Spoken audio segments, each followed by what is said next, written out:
Lecture du jour, bonjour. Et oui, ce matin ça arrive un peu plus tard que les autres jours parce que le réveil était un petit peu compliqué.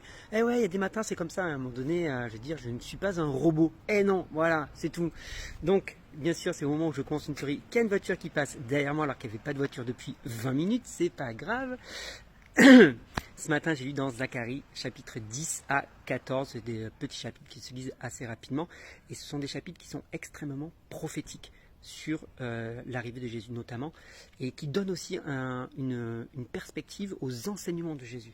Dans Zacharie chapitre 12, il est parlé des bergers, et du rôle du berger, et du fait que Dieu élimine les bergers de son peuple parce qu'ils ne sont pas compétents, parce qu'ils sont mauvais, parce qu'ils font du mauvais travail. Et là, d'un coup, tu comprends pour quelle raison Jésus va dire « Je suis le bon berger, je ne suis pas un mercenaire. Le mercenaire, le voleur, rentre par la fenêtre. Moi, je suis la porte et j'amène mes brebis dans les verts pâturages. » Tu comprends ces enseignements quand tu lis Zacharie chapitre 12, et c'est pour ça qu'il est important de ne pas se couper avec l'ancienne alliance et de connaître les écrits des prophètes, etc. Parce qu'il y a vraiment plein de choses qui sont annoncées, plein de choses qui sont reprochées, que Jésus va reprendre dans ses enseignements.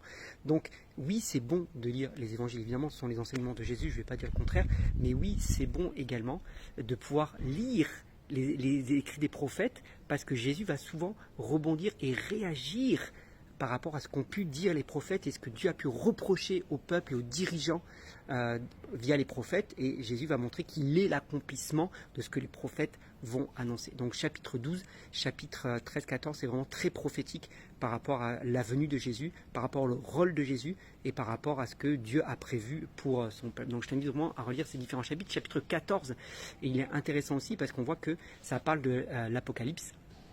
La réalisation se trouve dans l'Apocalypse, c'est ce que Jean voit dans l'Apocalypse.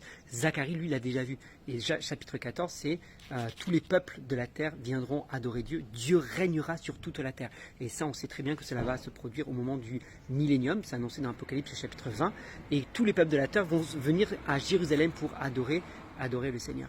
Et on voit même plus qu'ils vont non seulement adorer le Seigneur, mais ils vont célébrer la fête des huttes. Et nous sommes actuellement à la semaine de la fête des huttes. Voilà, donc il est important de se reconnecter à nos racines, parce que dire si un jour tous les peuples de la terre vont célébrer la fête des huttes, Zacharie 14, je t'invite à redire ça, pourquoi nous on ne pourrait pas la célébrer? Et je t'invite à aller voir ma chaîne YouTube, il y a une vidéo qui sort sur le sujet, concernant les fêtes, leur réalisation prophétique, donc n'hésitez pas à aller checker ça. Et pour terminer, c'est le chapitre 10 qui est aussi intéressant, c'est que Dieu rappelle que c'est lui qui fait pleuvoir et qui amène la pluie pour faire pousser, et il rappelle au peuple, si tu as quelque chose, c'est grâce à moi. Sois reconnaissant.